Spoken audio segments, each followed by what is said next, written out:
Hey, it's Abcro Kid here again with another Hoover Dimension 1000. This is an s3277-040.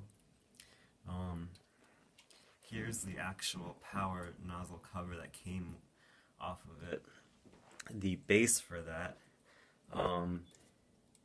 this is a friend of mine actually found this at a dump in his town and wanted to know if I wanted it, and I said, I don't know. And then I saw it, I'm like, you know what?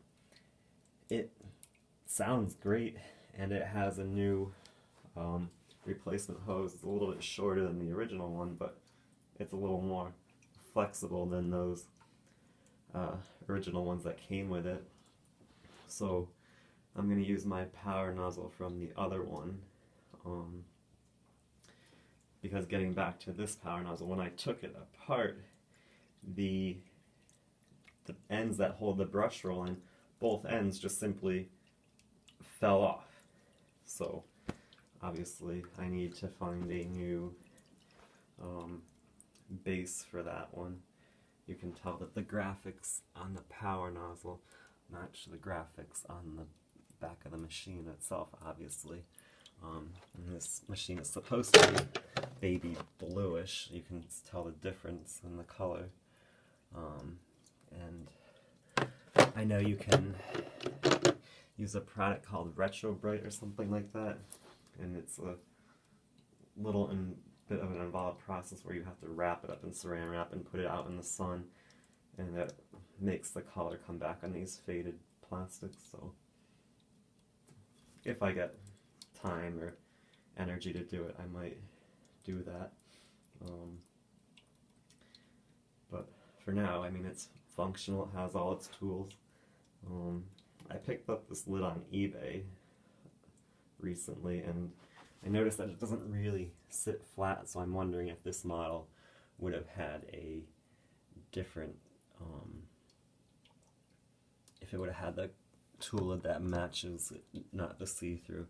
Because I remember our house in Florida, we had one of these that came with it, and it had the frosted color lid like this, and it was baby blue, but I don't know if it was a little bit newer than that or what it was, but it got left behind when we sold that house down there. So anyways, here it is. It's a really good example of it. Even the on and off logo and cord rewind haven't worn off.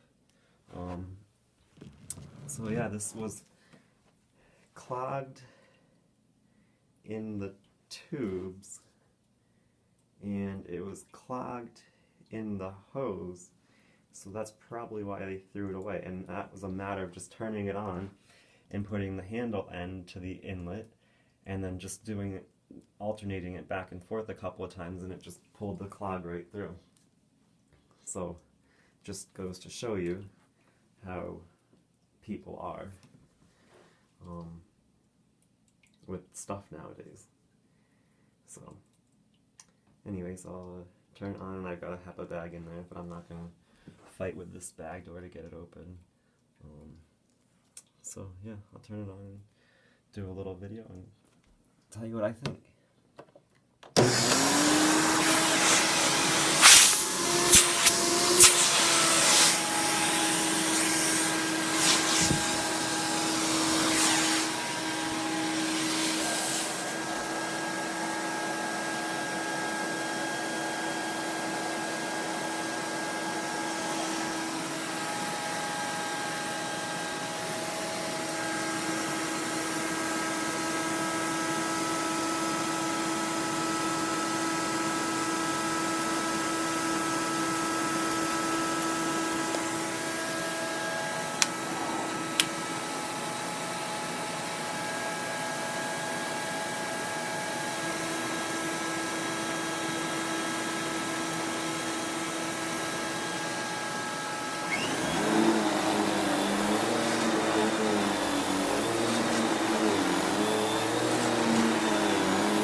So, just like the other Dimension 1000, it leaves really good groove lines. However, I do prefer the, like, I guess you want to call it base model grip over the electronic control. And if any of you know me, I like usually only top of the line examples, but it's just, this feels more comfortable, in my opinion, to use than the other grip. I think it's because it's a little bit wider than holding that little narrow section they give you on the remote control handle type grip.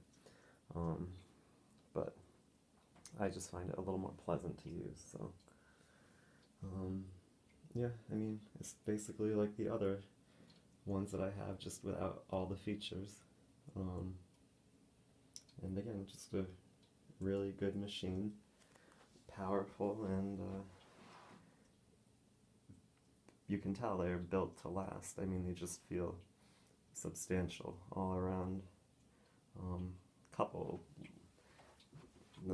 like quirky areas like the tool and why they thought you would want it to be removable is beyond me, but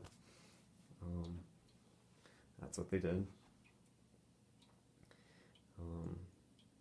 But yeah, just a good cleaner, and when you fit it with a HEPA bag, it, you know, aside from carbon dust, it pretty much captures everything, even though the seal where you connect it to isn't the greatest. I haven't noticed much blow that gets around it, but anyways, it's just a kind of a neat vacuum, and just another good addition to my collection. So let me know what you think, like, comment, and subscribe, and have a great rest of your day.